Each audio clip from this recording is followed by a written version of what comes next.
Alright. We back.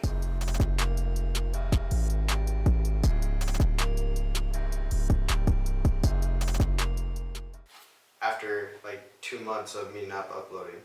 I'm new. I'm Bryan. Yeah, this is Bryan. We were kind of friends in high school, kind of not. It's true. And then, like, we knew of each other, but we didn't really talk. And then, kind of this year, we started hanging out. And I've been struggling trying to figure out what I wanted to do with my channel. So I'm kind of still testing the waters, experimenting what I want to do. And we're doing a movie review. We're gonna review Ford versus Ferrari first. I liked it a lot, actually. It was a good movie. It was a good movie. I did a lot of time actually learning about that race when I was younger. Really into cars when I was younger, and they really didn't mess with the story too much, like a lot of other. I don't want to say biopics because it wasn't about one person, but like a lot of real stories that didn't really. And I never looked into anything about this race before. I've never been into racing, but aside from Cars, I mean, the Pixar movie Cars. That's how. Ka-chigga.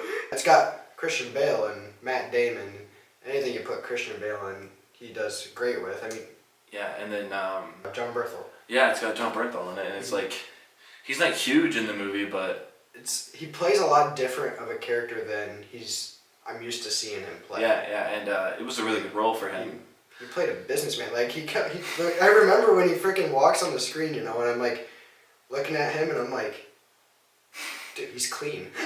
not like he plays dirty, but no beard. No beard, no messy hair, really clean cut. And it was a very refreshing role for him, I think. But speaking of roles, let's talk about Christian Bale in this movie, because Christian Bale did it again. He takes himself and he goes into his roles. He doesn't just act, he becomes the character. Yeah. So in this movie, he plays Ken Miles. Ken Miles, the Hall of Fame racer who brought Ford to the victory in, it was the 1966? 66, because then they won, no? It was 65. Because the then 1965 67, 68. Le Mans 24-hour race. And he did it. He lost the weight to look like the character, and it's like he did in The Fighter. He did in The Fighter. He pulls off this immaculate British accent. The entire movie is I sat there. It's like he's from there. I sat there the entire movie, and I was like, "Is he gonna slip? Is he gonna slip?" Never did slip once. Same with Matt Damon. Well, not a British accent, but But a Southern accent playing Carroll Shelby is a little easier to pull off than a British. Yeah, and but yeah, he just did great. And then Matt Damon. I really liked him. That's about all I got. That's all he's got. That's all about all I mean, it's just to me, it was like another Matt Damon role, there's only a couple roles with Matt Damon that really stuck out to me, and one of them's Martian. Martian's good. The thing is, I love Castaway, and I'm a sucker for anything with space. So it's Castaway in space. Of course, I'm going to love The Martian and Matt Damon.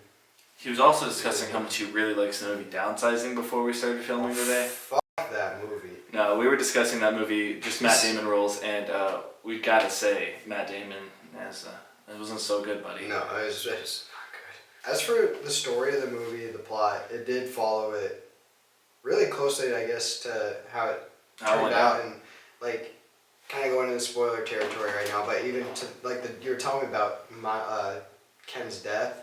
Yeah. And stuff I didn't realize. Well, I guess now we're in the spoiler section of the video. Yeah, spoilers.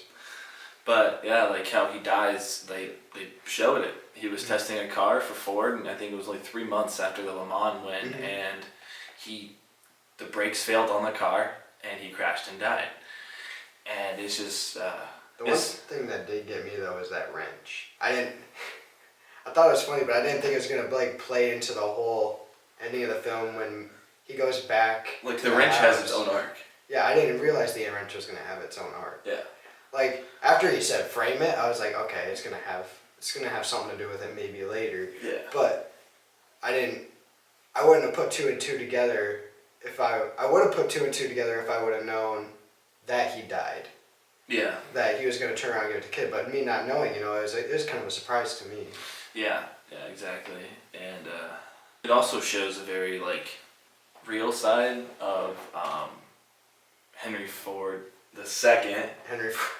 The second, because it's very heavily emphasized that he's Henry Ford the second. Especially when they go to Ferrari. There's a scene in the movie where they, which is true, they went to Ferrari to try and buy out Ferrari because Ferrari was bankrupt after producing the best car. And Ferrari told them a bunch of stuff. Called all the businessmen sons of whores, I believe it was, and then said that Henry Ford, he's just the second or something. He said you can tell him he's not Henry Ford, he's Henry Ford the second. So it's like very heavily implied in the movie that he's Henry Ford the second, more than just that scene, and but it's just funny because like. Learning about the story, you do learn that Henry Ford more than once tried to screw them over in this entire time, and it's very heavily shown in this movie. It doesn't favor him that much at all, really. Not nearly as much as I disliked the vice president of this. Yeah. Oh my god, you ain't even at Bryan. I'm like, dude, this guy's such a. He flipped off the screen more than once in this movie when that guy was on. Even his smug look, I'm like, I hate you. But he played such a good. I don't even like his face in general as an actor. I know. I'm just like, he's like one of the actors where I could just like see his face in any role and I'd be like, I don't like you. I don't like you. Especially now seeing him in like this. Like, if I see him like act again in something else where he's supposed to be the good guy and you're supposed to root for him, I'm gonna be like, I can't stand you. I hate you. And, this movie did something that I genuinely like, which I haven't discussed with you yet, is when the Italian characters, so like Enzo Ferrari, when they're supposed to be speaking, Italian, they are. They're not. They don't come out of the woodworks with English. Like, he did just a little bit, but it was very broken, like it should have been. It wasn't clear, and.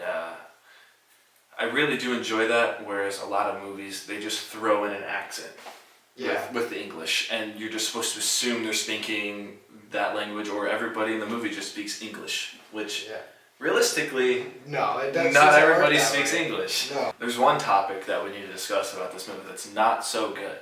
So, keep obviously... in mind, before we get into this topic, this movie did have a $97 million budget, and this is it's VFX very and CGI is so it's very expensive. So it's very minute, the problem, but it does have a problem, and it's the CGI and the racing. You can tell clearly what is practical shot versus VFX CGI shots. Because obviously these cars existed in 1965, and half of the cars that were destroyed in the race never existed again because they were ruined. Why would you make them if they didn't live up? So they CGI'd. I think maybe they had maybe 3 or 4 real cars that you could tell. Something like that. And then the rest was just CGI, and this is a race of 50 cars. So there's scenes that's for a video game, they'd be splendid. I would love to see that. I would love to see this in Forza, but for a Hollywood, a Hollywood hit like it was kind of a letdown. You got movies like Marvel, where they're putting. Marvel has a hit and miss with CGI as well. That's true. You look at Thanos, you're like, oh. Yeah. Then you look at the waterfall scene in Black Panther, you're like, what is this? What? A lot of you guys don't know, but VFX is expensive, especially if you want it to look good. Yeah, it's really expensive. There's multiple points to even just getting the smoke out of the exhaust pipe that you don't think about it, but if they didn't put it in there, it looks so much worse. So they're spending money on all these little minute tiny details where if they're not in there, it's gonna look really bad. But to make it look 100% perfect, even in the best movies with the biggest budget, you're still not gonna get it. Did mention the Impala and the Chevelle when he's like, I'd rather buy the Chevy Chevelle than your fucking than the Mustang. And then he proceeds to call the Chevelle a piece of shit. It was actually, yeah. Yeah. So, but it's just like you can tell there's product placement everywhere. There was Coke, there was Smirnoff, Crown Royal. there was Crown. It being a Ford movie, they really did shit on Henry Ford II. They did, but he was a piece of shit. Yeah. Towards the end, though, he was a little bit more of like less of a piece of shit. It was more the VP. I mean, I guess, like every other movie reviewer, what would you give Ford versus Ferrari out of a 10? Okay, we're gonna go off a 10 scale. Off a 10 scale. Okay, 8.5. 8.5. Maybe I feel 8.7. that. I feel that. I guess most of my I don't really have gripes with it, but it's just not like something I could say like, oh yeah, definitely a 9, definitely a 10 type. Yeah, of thing. exactly. It's just like, to me, it's like it's just another movie that I could see and not forget, but just like I don't need to see it again. Exactly, and there's lots of those. I mean, I would. I will watch it again, but I don't need to. Yeah, I would actually go more of like an 8. Not so I much. can respect that too. Like, Just because.